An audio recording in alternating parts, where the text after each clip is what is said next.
Hello, this is Spartan Commander, and it's the 210th Rome Total War Brotherhood game that I've put onto YouTube. This battle was supplied by Brotherhood member Uther and was fought approximately a year ago. The team consists of Brotherhood member JGP, who has bought the Rome SBQR faction. And then we have Brotherhood member Conan, who has also bought the SBQR faction. As a lot of you will know, Conan is the co-founder of the Brotherhood, and the Brotherhood was founded January 2005. And then their third teammate is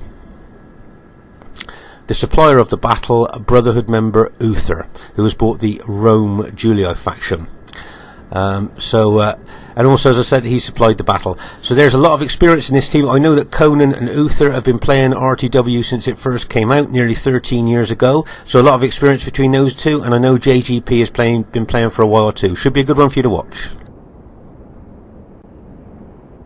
At this stage of the battle, I thought we'd have a closer look at Conan's army here. And what I'd like to draw your attention to here is that he has only bought 9 infantry, an incredibly low number of infantry for the modern 2016 31k battlefield. But if you look closely, you'll see that those infantry have got really good upgrades on.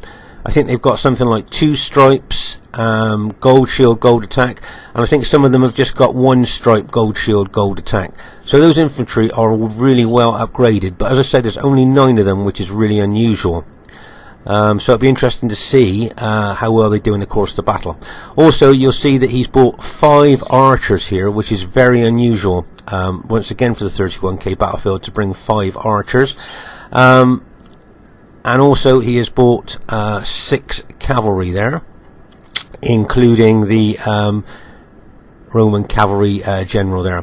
Right now, Conan has got a lot of saved armies, but very often in battle he'd make a custom army to combat whoever he's up against. And when you see the factions that they're facing, you'll probably see why he has decided to bring or make this particular army.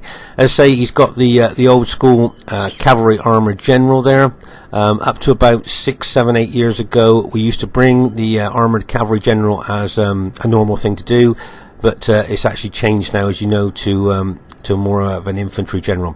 I noticed that in this battle, Uther has also bought the old school armoured cavalry general there, but if you notice that his general is fully upgraded. Now this unit has got really good specifications anyway, so to fully upgrade it makes this unit incredibly versatile, really difficult to kill, fast moving, can do a lot of damage. So with a fully upgraded Roman armoured general cavalry unit, that could be a lot of harassment there to the enemy lines. So as I say, it'd be interesting to see how Conan's army does in this battle. And here is the enemy team. We have an RTW player who's called himself John Wayne. Uther's not sure. He thought it might have been Scorpion King SR, but to be honest with you, Uther was not sure about who this actual player is.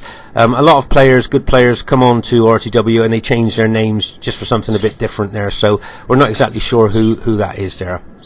And then we have the Alpha Whoopie, RTW player, the Alpha Whoopie, who has bought the Macedon faction, and that looks quite a good army to me. Lots of good Royal Pikemen there, and of course the Companion Cavalry. Let's have a look at the upgrades on that Companion Cavalry.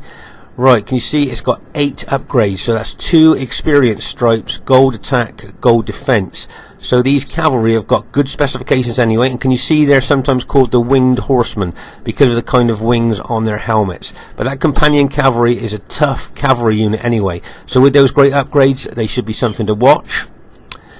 And then their final teammate is IOW Bubo. He's called himself Nubo in this, but it is actually IOW Bubo, and he has bought the Seleucid faction there. Looks like a pretty solid army to me. If you notice, he's got the Silver Shield Legionnaires as a Pilar Shield unit there to soak up enemy pilars, and then he's got a lot of really good pike units there. And then of course he's got the infamous Cataphract Cavalry, what we call the tanks of the ancient world. And the reason we call them that is because if you look at the armour that they're wearing, their armour from head to toe, including the horse. So these cavalry are incredibly tough. Used properly, they can be battle-winning cavalry and battle-changing cavalry too. So there's the enemy team. Looks pretty good. Okay, at this very early stage of the battle, you can see that Brotherhood member Uther is making the most of that fast-moving elite cavalry general unit there. And of course, as I say, that cavalry general unit's got good specifications, but with it being maximum upgraded as well, it really is an elite unit. Let's say here, what his intention will be to harass and harangue and try and disrupt the enemy battle line there with that cavalry general.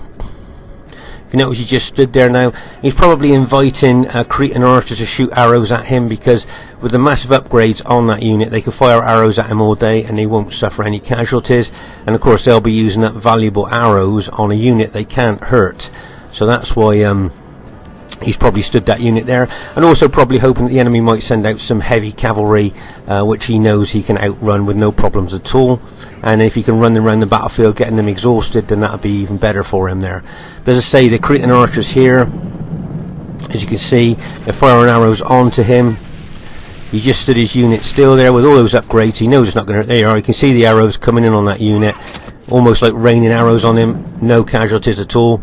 That's how tough that unit is. And if you notice, the Seleucid general now has brought his cavalry out there to try and counter his general unit there. Let's say Uther would be quite happy to run that unit around all day, exhausting that heavy cataphract cavalry, knowing that they won't ever catch him.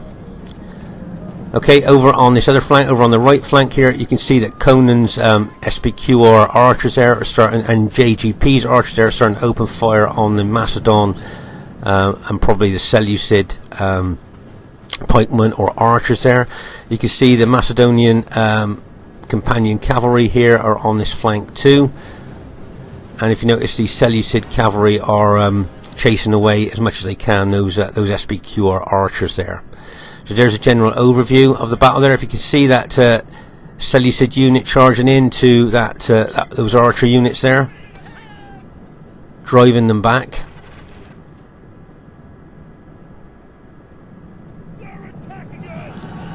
And there you go. Let's see that Seleucid unit started to chase Uther's general, but Uther's, with all his years of experience, enjoys that type of thing. As I said, trying to draw heavy enemy cavalry to chase him, so he can just exhaust them, because they'll never catch that unit. Always like to see Uther bringing the old school cavalry general. He usually uses it to great effect. As I said, using all of his years of experience there. So there's the two armies kind of squaring up to each other. There'll be a big archer battle going on at the moment. Just going to pause the game for a second. I'm going to take you away from the main battle area here. I'm going to take you over to this area of the battlefield.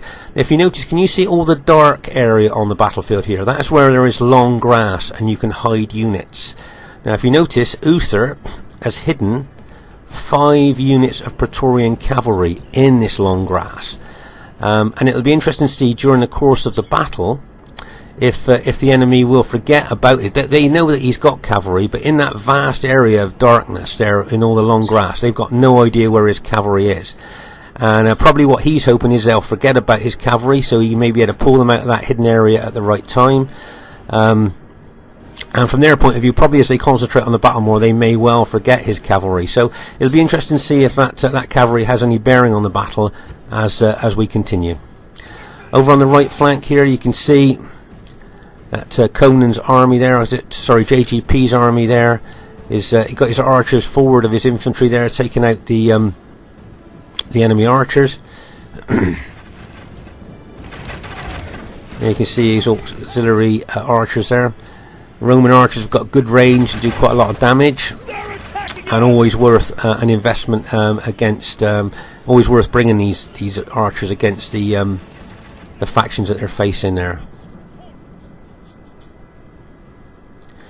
If you notice, these archers, the enemy's archers, are running forward here. Now, I don't know whether that was a mistake by the Greek city general there, but to run his archers that far forward would really open them up to attack there. Okay, at this stage of the battle, can you see that Brotherhood member Uther has taken his Julii army in front of his 2 SPQR allies here? So his army now is effectively facing possibly three enemy armies. Veterans watching this, just going to pause the game for a second. Let's say here you can see that Uther's put his army at the front. Veterans watching this probably know what the enemy's next move is, I would have thought.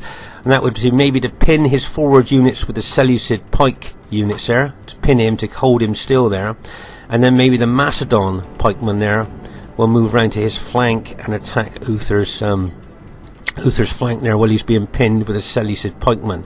If you also notice, the Greek city's army at the rear there is moving around the flank as well. So Uther moving into that position certainly has opened up this battle, and it'll be interesting to see how the enemy responds. As we said, can you see the Seleucid units running forward to try and pin Uther's army there, and the Macedon army coming around to flank Uther there on the right side. Okay. Now, if you notice, can you see Conan moving his SBQR infantry over to that left flank, and he is kind of countering that that left flanking action there. Nice bit of countering there by his SBQR infantry. And if you notice, the Greek cities are now moving towards Conan's army in a kind of a counter move there. Let's say Conan's countered that flanking action there, and the Greek cities are now going to counter Conan's. Now, it wouldn't surprise me if the Greek city general ran his pikes into Conan's infantry here, because, as we said in other battle videos, what the Greek city's general really wants is to take on Rome infantry head on. And if you notice there, he's ran his infantry, his Spartans, into Conan's army.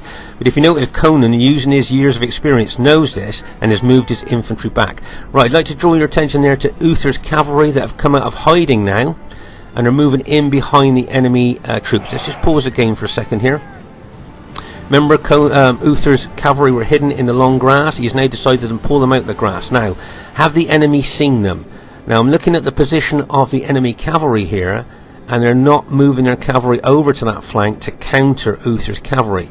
So my guess here is that this team, as we call it the battlefield awareness, are not aware of Uther's cavalry coming out of that hidden area. So it'll be interesting to see exactly what's going to happen here. Now, it wouldn't surprise me if Conan moved his SBQR infantry round to engage those Greek city pikemen. And then, of course, if Uther can get in behind unseen with his cavalry, then, of course, he could then hit into the back of engaged enemy troops. Let's just see what happens here.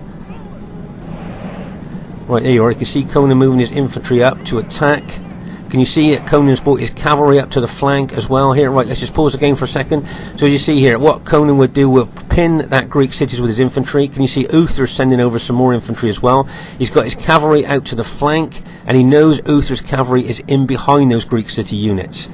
If you notice, the enemy cavalry, by their positioning here, have not noticed Uther's cavalry have come in behind their ally there on that flank. Otherwise, they would have moved their cavalry over there immediately to counter that Julii cavalry. So they haven't noticed that. This could be a telling time. This flank could actually be a pivotal part of the battlefield. Let's see what happens next. Right, as we said, you see Conan's pinning that Greek city's army there. He's now charging his cavalry in from the flank. And bang, as that cavalry hits, and now Uther's charging in his cavalry that were hidden straight into the back of those Greek city units as well, and bang! If you notice that Uther's also charging infantry in at the front as well, so there's loads of cavalry and infantry hits going into those Greek city units. If you notice that the Greek city general's allies only just noticed Uther's cavalry coming in behind and are now moving their cavalry over to assist their ally.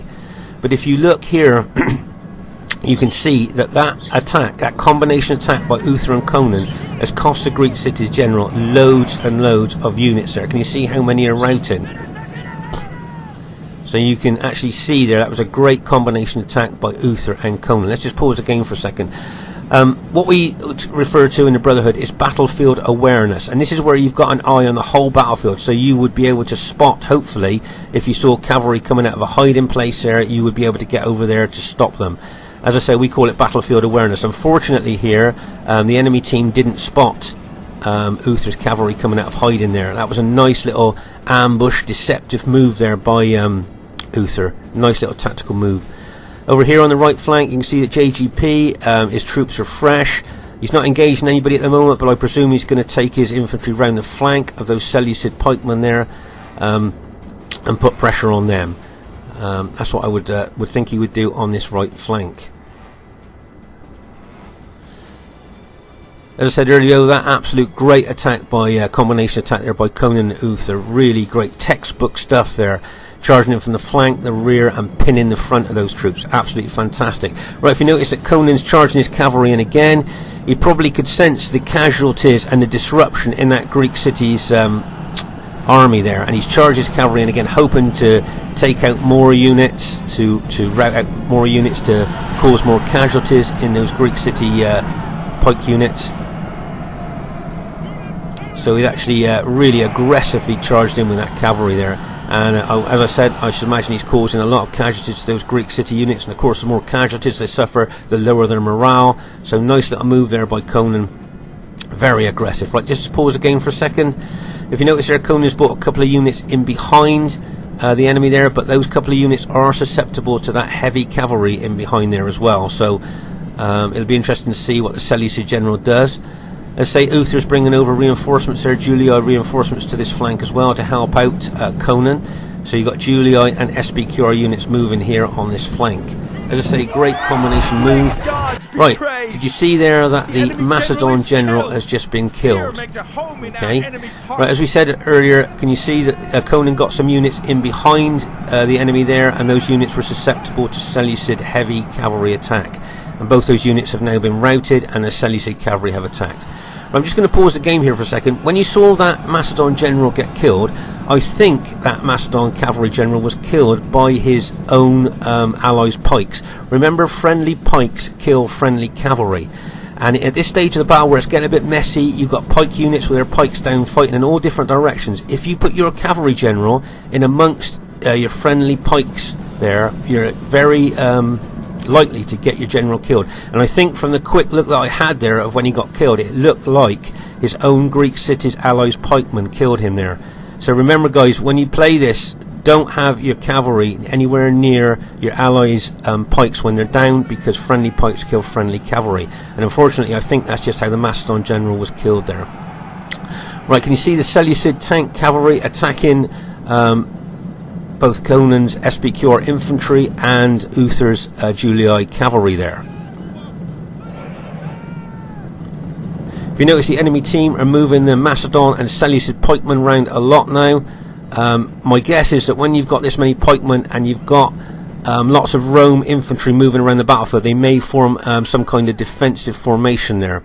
As you can see, JGP is moving his infantry round now and his cavalry round, probably with a view to come in behind or on the flank of those enemy pikemen.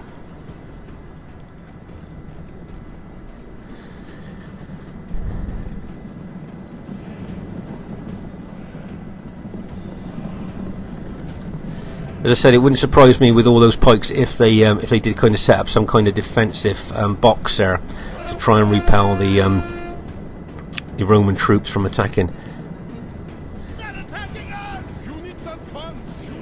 If you notice, Conan's SBQR cavalry, I think he might, infantry, he might only have 3 or 4 units left, and they're extremely battle damaged.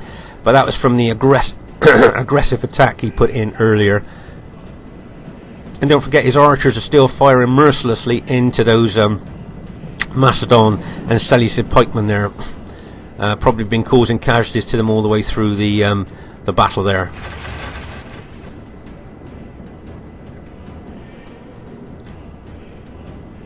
If you notice, the Seleucid general still got several of his cataphract tank cavalry units left that he's going to keep at the back. They will be very aware that the Roman generals will want to get infantry in behind those pikemen if they can. As you can see here, Uther's put units into testudo. Remember what we've talked in other battle videos, that Roman generals use that as a standard tactic to stop pikes advancing or slow them down considerably, is put Roman units into testudo. Very effective tactic there by Uther. Wouldn't surprise me if Uther's tried to get his Julii infantry, as we've said before, around the flank and the rear of these pikemen. Remember, with their years of experience, both Conan and Uther will know that the weak spot of any pike army is the flank and especially the rear. If you notice that the Seleucid tank cavalry are in behind their pikes, they know that that's their weak points as well, so they'll probably try and use that cavalry the best they can to repel any Roman attack coming in behind them.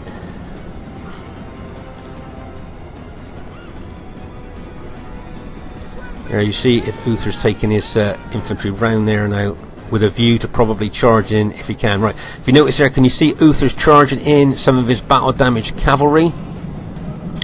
And it is very battle damaged. He's charging in with infantry support as well. Now he knows that the morale of both the Macedon and the Seleucid armies are not very good. Macedon and Seleucid morale is not very good, full stop. So I think what he thought there is one nudge, one hit, even from battle damaged cavalry, will rout a lot of the units. And as you can see here, their morale was so low, even charging in those battle damaged cavalry units with a bit of infantry support has routed a lot of the enemy team there. And if you notice, the Seleucid general has been routed as well. Well, as we said earlier, the Seleucid morale is poor anyway, so with their general gone, then their morale will sink even lower, and they will be very susceptible to routing.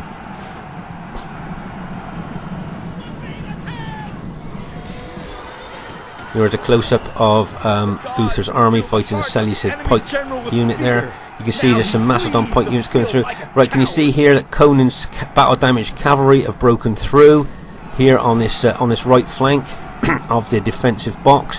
And once that cavalry starts hitting other targets there, as I say, Macedon morale and Seleucid morale will be so low, it wouldn't surprise me if all of a sudden there was a mass rout, and you'll see most of the pike units just all of a sudden kind of just start to rout here. As you can see at the back here, the Seleucid pikes are starting to rout en masse, and several of the Macedon and Greek cities units are there. And there you go. I think Conan, Uther, and JGP have managed to go on and win this battle here. But I just wanted to show you. As Uther obviously wanted to show you as well, hiding cavalry in long grass. If you do that and you keep them there long enough, then very often the enemy may forget that you've got cavalry and start moving units around without taking that into consideration. And then all of a sudden, bang, you bring a cavalry out from a hidden position and you can hit them, just like Uther did there, straight in behind those engaged Greek city units. A classic deception tactic there, really well done. As you can see here, Bubo's got a few battle damaged units that were routed. Our allies have lost their and have rallied and come back to the battlefield. But my guess is their morale will be so low that they'll probably almost rout on contact with enemy troops there.